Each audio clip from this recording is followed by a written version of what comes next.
अभनपुर में आयोजित 10 दिवसीय आवासीय प्रशिक्षण शिविर में कांग्रेस संगठन को बूथ स्तर तक मजबूत बनाने, कार्यकर्ताओं की सक्रियता को बढ़ाने और चुनावी तैयारियों को धार देने की रणनीति पर विस्तृत चर्चा की जाएगी। शिविर के दौरान राहुल गांधी नवनियुक्त जिला कांग्रेस अध्यक्षों से सीधा संवाद करेंगे और उन्हें संगठन विस्तार, जनसंपर्क अभियान, फील्ड विजिट, सामाजिक सरोकारों से जुड़े मुद्दों और राजनीतिक गतिविधियों को प्रभावी ढंग से संचालित करने के संबंध में मार्गदर्शन देंगे। कांग्रेस नेतृत्व इस प्रशिक्षण शिविर को आगामी विधानसभा चुनावों की तैयारियों के लिए बेहद महत्वपूर्ण मान रहा है और इसे संगठन को जमीनी स्तर पर अधिक मजबूत एवं सक्रिय बनाने की दिशा में एक बड़े अभियान के रूप में देख रहा है। 20 से 29 जून तक कांग्रेस का प्रशिक्षण शिविर। राहुल गांधी शिविर में होंगे शामिल।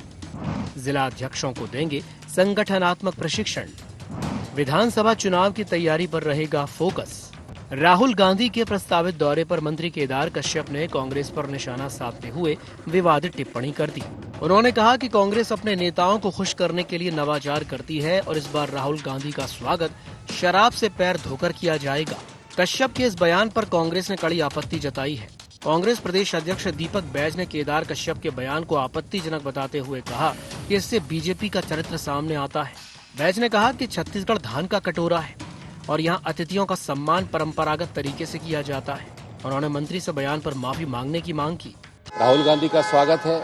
पिछली बार तो कांग्रेस पार्टी ने प्रियंका वाड्रा के लिए गुलाब की पंखुड़ियों की सड़क बनाई थी। राहुल गांधी जी के लिए क्या करेंगे ये तो कांग्रेस पार्टी बताएगी, क्योंकि बहुत सारे नवाचार करते हैं वो लोग अपने आका को खुश रखने के लिए। तो राहुल गांधी जी का स्वागत तो कांग्रेस पार्टी ने दारू घोटाला बहुत किया, तो उनके चरण दारू से धोकर करें, ऐसी हमारी शुभकामना है कांग्रेस पार्टी। 4 बार के मंत्री, वरिष्ठ मंत्री का बयान आता है कि आपत्तिजनक बयान आता है कि उसे शराब से पैर धुलाना चाहिए।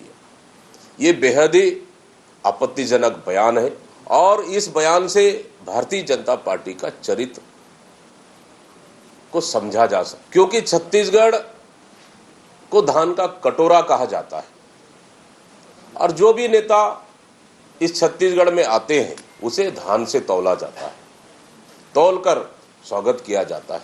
तो इस तरह का बयान के लिए उन्हें माफी मांगनी चाहिए। कुल मिलाकर अभनपुर में आयोजित होने वाला ये प्रशिक्षण शिविर कांग्रेस के लिए सिर्फ एक संगठनात्मक कार्यक्रम नहीं बल्कि आगामी विधानसभा चुनावों की रणनीतिक तैयारी का एक अहम पड़ाव माना जा रहा है। एक ओर राहुल गांधी के दौरे के जरिए पार्टी संगठन को नई दिशा देने और जमीनी स्तर पर मजबूती लाने की कोशिश कर रही है, तो वहीं दूसरी ओर उनके आगमन से पहले ही राजनीतिक बयानबाजी ने माहौल को और गर्मा दिया है।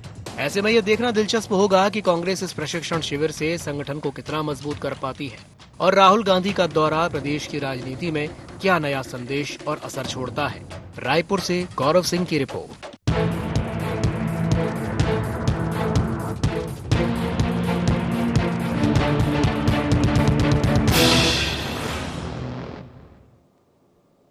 नमस्कार, जय जोहार गुहार। छत्तीसगढ़ में आपका स्वागत है। मैं हूं आपके साथ उदय।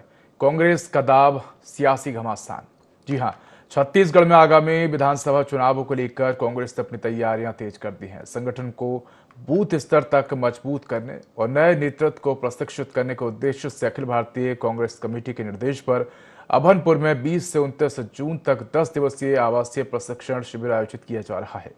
इस महत्वपूर्ण शिविर में लोकसभा में नेता प्रतिपक्ष राहुल गांधी भी शामिल होंगे, जहां वे नवनियुक्त जिला कांग्रेस अध्यक्षों समेत संगठन के पदाधिकारियों को संगठनात्मक मजबूती, जनसंपर्क और चुनावी रणनीति से जुड़े गुर सिखाएंगे। राहुल गांधी के प्रस्तावित छत्तीसगढ़ दौरे को लेकर प्रदेश की राजनीति भी गर्मा गई है। भाजपा और कांग्रेस के बीच बयानबाजी का दौर भी तेज हो गया। तो आज इसी मुद्दे पर चर्चा करेंगे, लेकिन उससे पहले जान लेते हैं आज के गुहार पॉइंट्स। अभनपुर में कांग्रेस के प्रशिक्षण शिविर के क्या है मायने? राहुल गांधी के दौरे से कितनी मजबूत होंगी कांग्रेस? क्या कांग्रेस ने अभी से शुरू कर दी मिशन 2028 की तैयारी? बीजेपी से क्यों बता रही नेताओं को खुश करने की कवायद? तो इसी मुद्दे पर हम चर्चा करेंगे और हमारे साथ खास मेहमान भी जुड़ गए, उनसे आपको परिचय करा देते हैं। हमारे साथ कांग्रेस प्रवक्ता वंदना राजपूत जी जुड़ गई हैं। वंदना जी, आपका स्वागत है N24 पर। साथ ही हमारे साथ वरिष्ठ पत्रकार अनिल पुसतकर जी भी जुड़ गए। अनिल जी, आपका भी स्वागत हो। साथ हमारे साथ बीजेपी प्रवक्ता शताब्दी पांडे जी भी जुड़ गई हैं। शताब्दी जी, आपका भी स्वागत है। सबसे पहले मैं रुक करूंगा वंदना जी का। वंदना जी, ये तो बहुत अच्छी बात है कि राहुल गांधी छत्तीसगढ़ आ रहे हैं और अगर देखा जाए तो आने वाले चुनावों को लेकर ये दौरा काफी महत्वपूर्ण भी माना जा रहा है, लेकिन बीजेपी क्यों सवाल उठा रही है?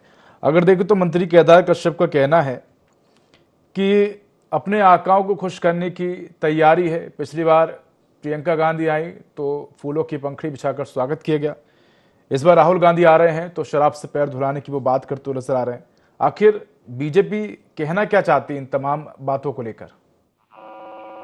देखिए, भाजपा के मंत्री केदार कश्यप का बयान न केवल अशोभनीय है बल्कि छत्तीसगढ़ की संस्कृति और छत्तीसगढ़ की परंपराओं का भी अपमान है।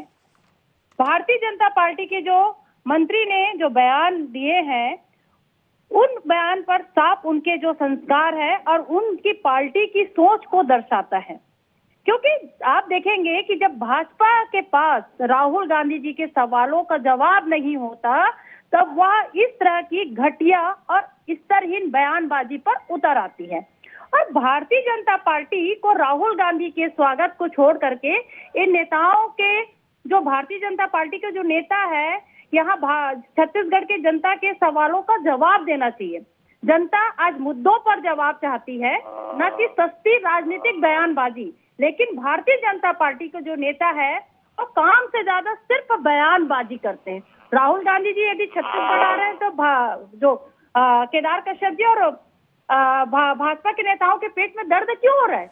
क्योंकि वो राहुल गांधी जी देश के नेता प्रतिपक्ष हैं और छत्तीसगढ़ कांग्रेस के संगठन को और अधिक मजबूत करने तथा जनता के मुद्दों पर चर्चा करने आ रहे हैं।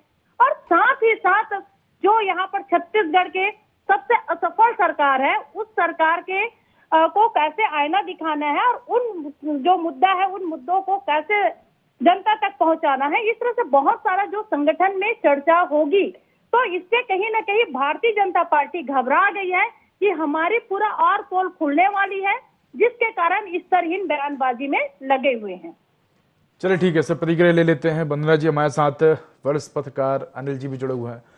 अनिल जी, राहुल गांधी के दौरे को आप किस प्रकार से देखते हैं? क्या ये संगठनात्मक टर्निंग पॉइंट साबित होगा आने वाले चुनावों को लेकर?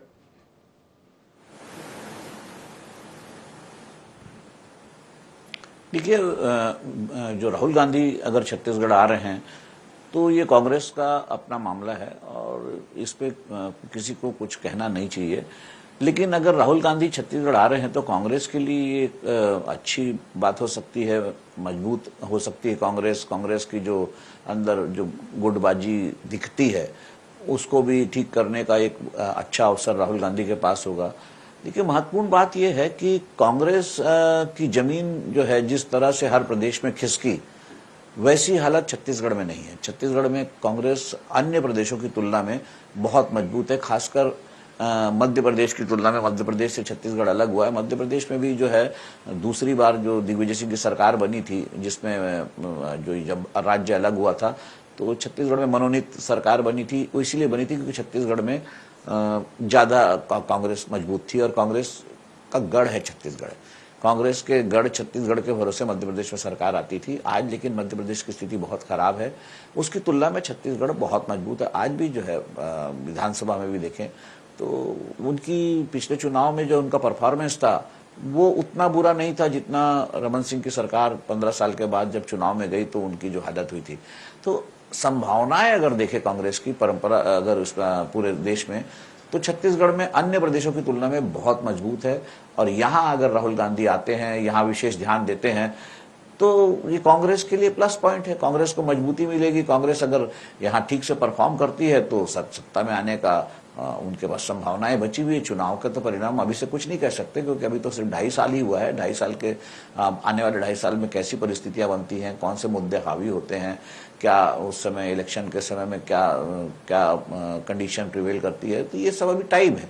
लेकिन फिर भी अगर यहाँ आती है तो जो पहले से ही मजबूत कांग्रेस है उसको और मजबूत करने का मौका मिलता है। और जो छोटी मोटी जो है, देखिए अगर बड़ा कोई नेतृत्व, शीर्ष नेतृत्व यहाँ आता है तो जो छुटपुट जो गलत फहमियां या छुटपुट जो आपसी अलगाव दिखता है वो सब भूल कर नेता को, अपने नेता को सब कुछ ठीक है दिखाने के लिए उनको मजबूरी में एक होना पड़ता है। तो ये एक अच्छा मैसेज मैसेज जाएगा, कांग्रेस के लिए अच्छी बात है।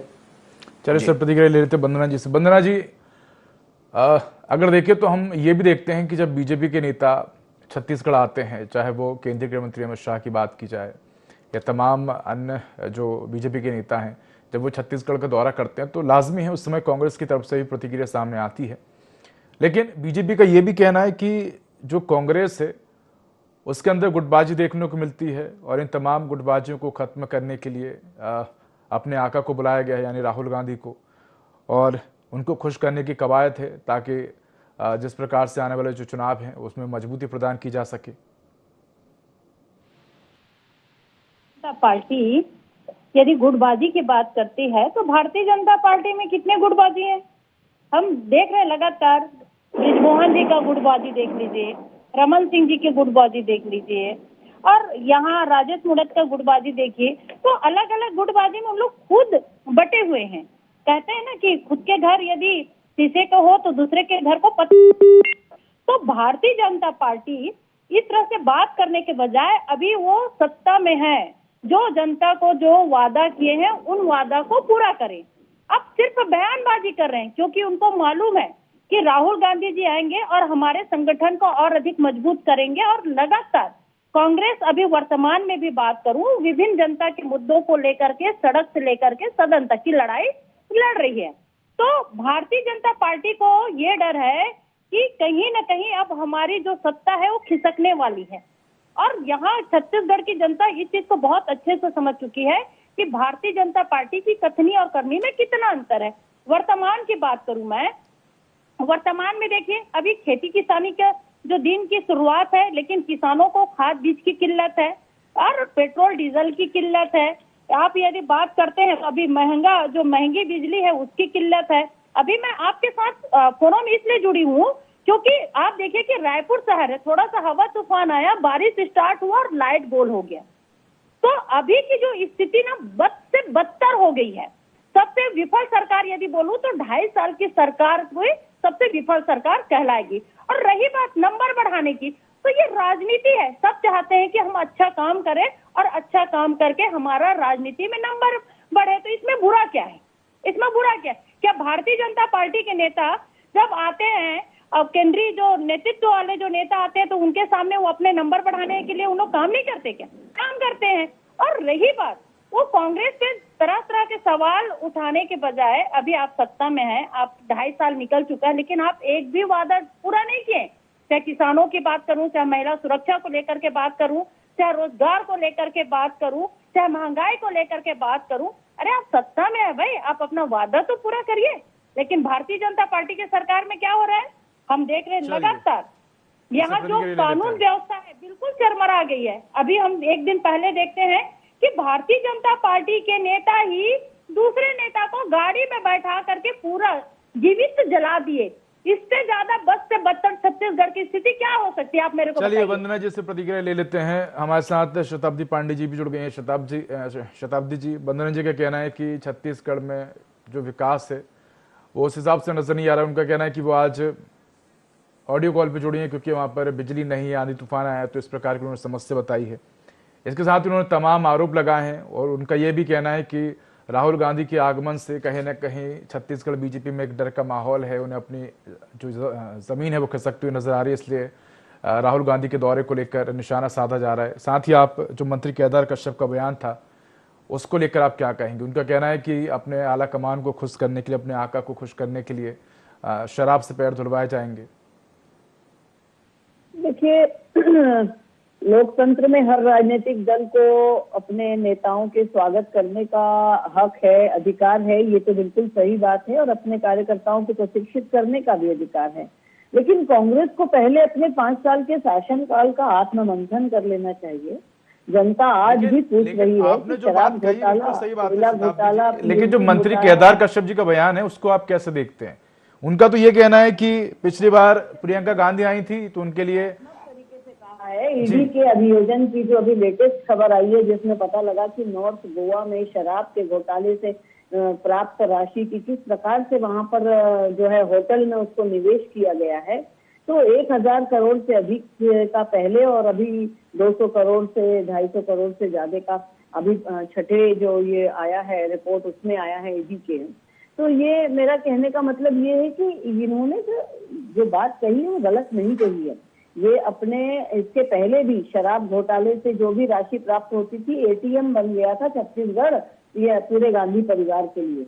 तो हमारे नेताओं ने जो सरकार में शराब की बिक्री हो रही है, मतलब भारतीय जनता पार्टी के जो नेता आते हैं तो लोग इसी तरह स्वागत करते हैं क्या? शराब में पैर धो करके, मतलब उनका यही अनुभव है। राशि से पहले उनको तो सरबसर कर दिया है क्या? अभी भी कर दीजिए। नरेंद्र मोदी जी आते हैं, जनता का पैसा है, छत्तीसगढ़ की जनता का पैसा उड़ाइए, बहुत अच्छे तरीके से जितने घोटाले करने करिए। आपने शराब घोटाला किया, कोयला घोटाला किया, पीएचसी घोटाला किया, और ये अब आप प्रशिक्षण की जो बात कर रहे हैं, लेकिन मुश्किल ये है कि यहाँ पे इनको ये समझना चाहिए, जब भाजपा के पास कोई जवाब नहीं होता हमने किया क्या छत्तीसगढ़ की जनता। इसी तरह भ्रष्टाचार का आरोप। चलिए जवाब दीजिए वंदना जी, क्या इस तरह के आरोप या बयान देना कितना आप सही मानती हैं जो केदार कश्यप जी का कहना था? पहले तो आप इससे प्रतिक्रिया दीजिए। उनका कहना है वंदना जी का कि आपके नेता आते हैं तो क्या आप इसी तरह से स्वागत करते हैं? दूसरी बात, जो लगातार महंगाई हम देख रहे हैं और छत्तीसगढ़ में हमने हाल ही में देखा कि जो बिजली की दरें बढ़ाई गई हैं और आम उपभोक्ताओं पर जो असर पड़ा है उसको लेकर भी कहीं ना कहीं कांग्रेस ने चिंता जताई है।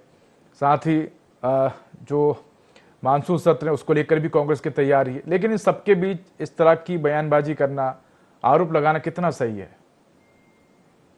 देखिए, आरोप लगाना ये कह देना आसान है, लेकिन वास्तव में उन्होंने वैसा किया है, इसलिए ऐसा कहा जा रहा है। जो शराब के घोटाले के माध्यम से जो छत्तीसगढ़ एटीएम बना हुआ था, पहले भी मैंने कहा, और जिस प्रकार से पूरी जो है राशि, धनराशि कैसे उनके जो कोषाध्यक्ष है वो गायब है। आज भी आप देख लीजिए कि जितनी भी उनकी जब्त संपत्ति है उसमें सुकमा का आज भी इनका कार्यालय जो है वो बंद पड़ा हुआ है, और कितने करोड़ों हजार करोड़ का घोटाला इन्होंने किया है, और सब शराब के माध्यम से, इसलिए उन्होंने ऐसा कहा है। इसलिए मेरा ये कहना है कि भाजपा सरकार जो है वो पूरी सुशासन, पारदर्शिता और जन कल्याण के एजेंडे पर काम कर रही है। जनता के बीच जाकर योजनाओं का लाभ पहुंचाया जा रहा है, और जो भी भ्रष्टाचार में लिप्त है उन पर कार्रवाई की जा रही है। तो केदार कश्यप के बयान पर ये बार बार ये कहना कि उन्होंने ये कह दिया, तो उन्होंने प्रतीकात्मक रूप में बिल्कुल निश्चित रूप से ये बात कही है कि जो शराब का घोटाला करके, चलिए इस पे प्रतिक्रिया लेंगे। शताब्दी गुलाब के फूलों की चादर, शताब्दी जी से प्रतिक्रिया लेंगे वंदना जी की, उनके पावनचार करिए। चलिए इस पे वंदना जी की प्रतिक्रिया लेंगे, लेकिन मैं अनिल जी की तरफ रुख करूंगा। अनिल जी, राहुल गांधी के आगमन से बिल्कुल कह सकते हैं कि कांग्रेस के तमाम कार्यकर्ताओं का मनोबल बढ़ेगा। राष्ट्रीय नेता हैं और अपनी बात को बेबाकी से करते हैं, और कहीं ना कहीं उनकी बातों को युवा जो है वो सुनते भी हैं और समझते भी हैं और प्रतिक्रिया भी देते हैं। तो कह सकते हैं कि कांग्रेस संगठन को मजबूत करने में काफ़ी महत्वपूर्ण भूमिका निभाएंगे। लेकिन अगर बात करें स्ट्राइक रेट की राहुल गांधी की, तो ये बिल्कुल सही है कि अपनी सीट पर उनका स्ट्राइक रेट अच्छा रहा है। लेकिन अगर हम चुनावों की बात करें, 2014 की, 19 की, 24 की, इसके बाद जब जो तमाम राज्यों में जो हमने देखा विधानसभा चुनाव हुए हैं, वहां पर वो प्रदर्शन उस हिसाब से नहीं रहा है। अब आने वाले समय में हम देख रहे हैं कि छत्तीसगढ़ में भी चुनाव है, मध्य प्रदेश में भी चुनाव है, लोकसभा चुनाव भी हैं। ऐसे में कितना महत्वपूर्ण ये जो राहुल गांधी का कार्यक्रम है ये देखने को मिलेगा? क्या वाकई में जनता जो है वो राहुल गांधी के साथ जुड़ेगी?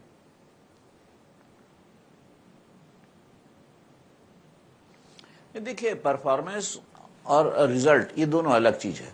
राहुल गांधी का परफॉर्मेंस बहुत अच्छा रहा, इसमें कोई शक नहीं। रिजल्ट अच्छा नहीं आया वो अलग बात है, लेकिन अगर रिजल्ट अच्छा नहीं आ रहा है इसलिए परफॉर्म करना बंद कर दे, ये तो संभव नहीं है।